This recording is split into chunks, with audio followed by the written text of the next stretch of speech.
Courtesy of good friend of the channel, Maximal 10, we're taking a look today at the Transformers Studio Series Buzzworthy Bumblebee B-127 from the Bumblebee movie. This is an adaptation, I guess, of the Jeep version of Bumblebee that was released, or maybe the Jeep version was an adaptation of this. I don't remember which one came first, but I do remember that I absolutely adored the Jeep version and said, hey, this is clearly the best that they've done for a Studio Series Bumblebee, even though the alt mode was nothing like a traditional Bumblebee alt mode.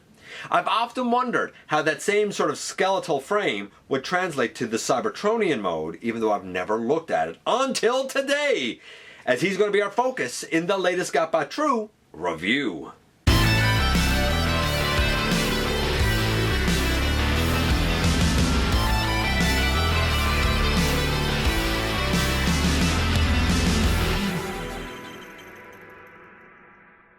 Hey all, welcome back to the channel. I'm your host, your most humble of hosts, Dennis Moulton, aka GotBot. As always, please like, comment, share, of course subscribe, and while you are at it, light 'em up, baby. Hit that notification bell, please. Helps me out a ton, let you know when content of all sorts goes up here on the channel. Check out Machinery of Man, The Everything Factor, all the groups that I'm either a mod or an admin for, as well as all of my social media links. All of that's in the description down below. Also in the description down below, and if you're in a position to help the channel to grow, you can use the donate link. Check us out on Patreon, see what we have to offer to you through Spring, or of course hit the join button at any given time and become a channel member. And like I said, this is B-127. I loved the Jeep version of, I guess, this mold, I'm going to say. I often wondered how it was going to translate here. Like I said, how about we don't waste any more time? Let's head over to the table and take a closer look at this lad. And here we are with Studio Series 70, Buzzworthy Bumblebee B-127 from the Bumblebee movie, next to the 86 Bumblebee we just recently, in fact, the last episode, we looked at 86 Bumblebee. He clocked in at 50, I want to say 53 grams, 55 grams. So does this guy. Clocks in at about 55 grams of plastic. Far too small to be a deluxe, I'm sorry. I'm not buying it. A deluxe was 84. Siege and Legacy, I mean, kind of revised it to be between 72 and 77 at a much higher price, which I don't agree with. I'm going to say what I said about 86.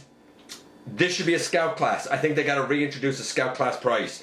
A lot of people in the 86 review said that they got theirs for $15, $16 US. Yes, totally worth that. It's not worth 25 US, but it's worth 15, 16. And I reckon that B-127 is the same. It's not worth a full deluxe price, but on sale, maybe. We're going to find out though.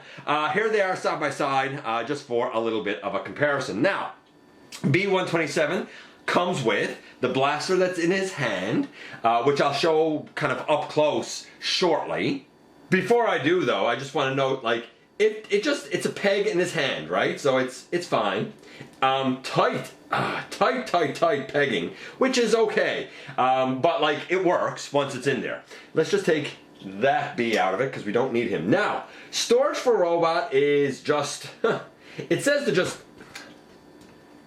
hold on. It says to just kind of stick it down here in the back of the guy. And I want to make sure because there's a certain angle to do it.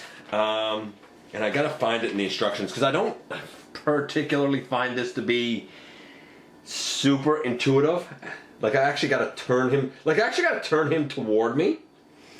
And then I need to turn this orientation. So this piece here is what needs to be, like the L, the short part of the L needs to be coming out toward his face. And it says to just pop it down here. But I do find that if you pop it down here and give it just a little push, that it does sort of stay in there. So, no, it didn't do it then. Hold on, let me see if I can try this again. Because I have got it in here with it not coming back out. Pardon the cock, but I was having a real hard time here. So, like I said, the instructions just say to like drop it down there, but if you do that, and like he tips over, or you turn him over, or you move him, there's nothing holding it there, so his blaster will just fall out. However, if you're lucky, and you hold on to the chest and the back, and you kind of push this down, it's not like it connects in anywhere, but you'll hear a certain friction so that like it's in there now, and I can turn them upside down and shake them and it stays. So like there is a way to kind of get it in there so that it stays. Can I tell you exactly how to do it? No, because it's not an exact science. But it is possible. He also comes with this two-sided set of instructions that I think are, like, they're okay. And here's a close-up of that blaster. I'm holding onto the peg that goes in his hand. I mean, I get that it's accurate to the film, but I've never liked this, like, hand turns into a blaster thing. It's never been an accessory that's worked for me. And yes, indeed, here we have B-127, or Bumblebee if you prefer, in his robot mode. I mean, I'm going to have to give the thing a 10. I don't even remember if in the film he actually appeared with this alt mode, or if this is one of those like concept art things. But like, you look at this, and between the yellows and the grays, like, you know it's Bumblebee. Yeah, he has the battle mask. If you're so inclined and you want to use like a head with a face, I mean, there's a billion of these Studio Series Bumblebees. They all have a head on a ball joint, so just pop it off and pop another one on.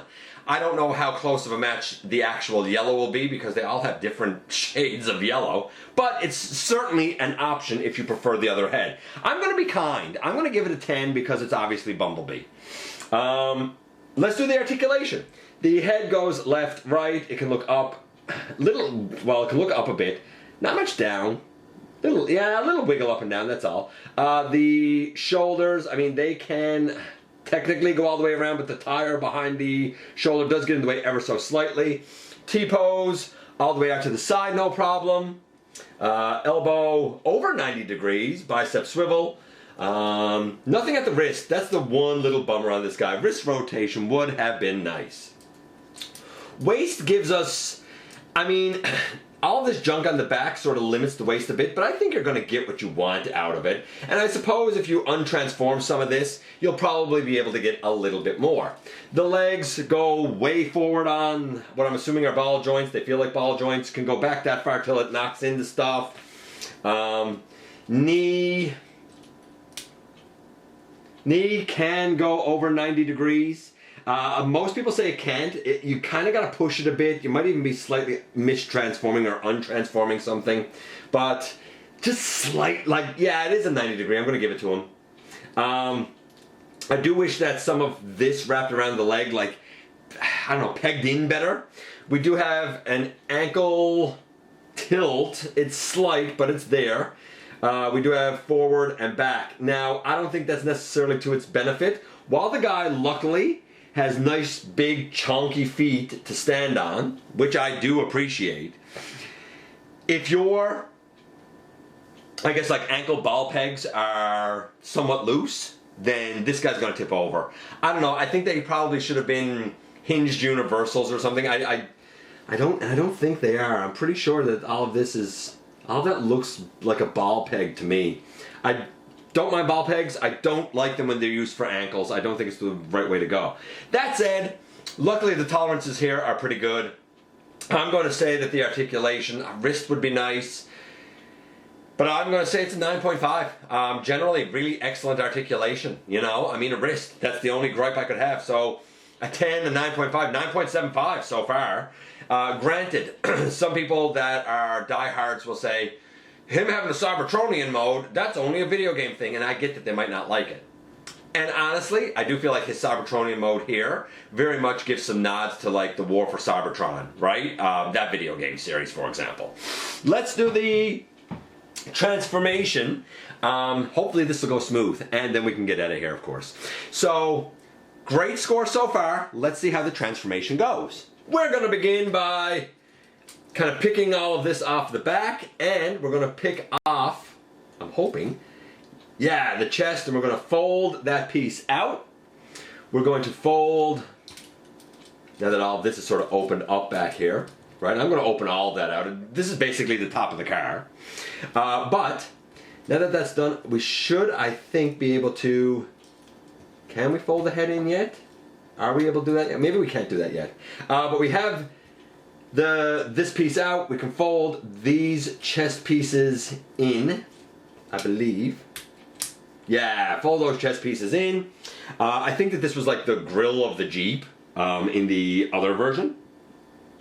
Let's see. We got all this open.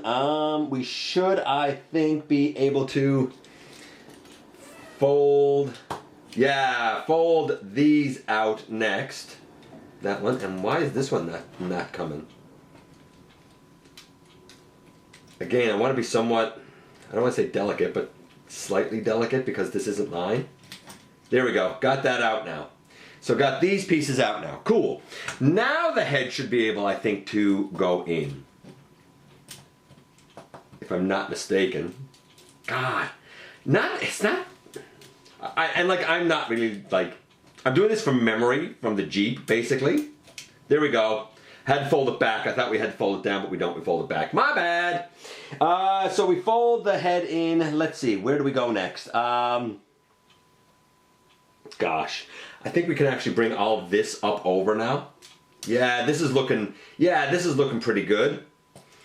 The arms, they should be able to come down underneath and tab in here on the side, if I'm not mistaken. Let me just double check that because it's all so small here. Hold on. Yeah. There you go. So this arm is in. This one, we turn it, and there's a little gray peg here that goes into a little yellow slot on the side. I knew that it pegged in somewhere, I just couldn't remember how. This back here comes all the way up, and up underneath here should be where we put his blaster, if I'm not mistaken. I'm actually going to look at the instructions for this for a second. Yeah, there should be a spot. There should be two little slots here, rectangular slots, and there's two rectangular tabs on the blaster, so it should be able to go in there, but does it face forward? I think it faces forward. Gosh, I find trying to line some of this stuff up brutal on these tiny, tiny molds. There. So that's in there. All right. We also took this whole piece and we moved it up and we tab it in. And we tab it in there. There. That's the whole rear end of the car done. I'm pretty sure this was the front of the Jeep. So I think we're doing it sort of kind of backwards. Okay, so now that we got all of that done, where do I want to go next? I guess we'll go to the legs next would be the logical thing. If they're not already pushed up from just fiddling around, the little ankle pieces, they go pushed up and they go pushed up. And let's see. These pieces here should come up on the side. Yeah, there's an armature inside. Yes, this is making sense. There's an armature, a gray armature in right here. You can probably see it pinned right there. And this just comes up on the side because these are going to basically become the doors, right? And you just sort of fit those in. Cool. So we got those up and we got those fit in. Let's see. Once we have those snapped in, where do I want to go next? I think we'll probably unfurl the legs next. That wasn't done already. So we're going to bring... Is this right? Hold on. Is this correct? Again, remember, I'm doing this from kind of memory, so I feel like these should now be able to come all the way out. Yeah! We have a hinge in right here. This is the shim. We have a hinge in right here, and this whole fender should be able to come forward now. And this whole fender should come up, and again, using the hinge in here, the whole wheel and fender should come out to the side. Oh yeah, this is coming along pretty well. This is coming along pretty well, as I basically remember it. Then the feet, they are going to come down and angle up and angle up, and we're going to tab those feet together, and then we should be able to push the entire roof section down and tab it all in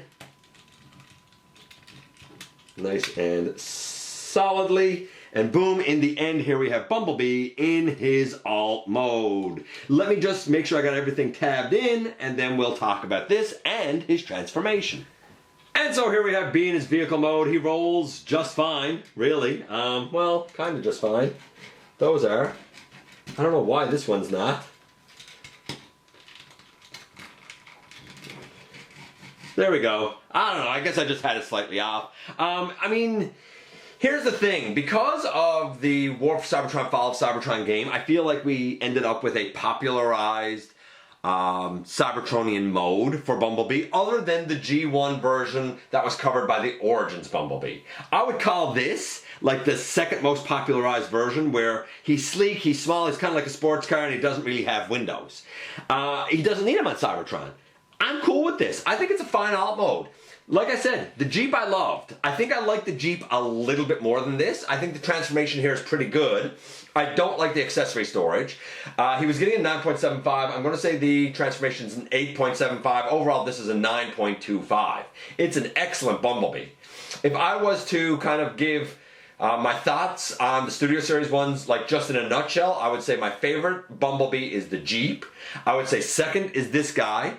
And I would say the absolute worst two that I can't stand, I think they're abysmal failures, would be the Volkswagen Beetle version of the Bumblebee movie, Bumblebee. That looks awful.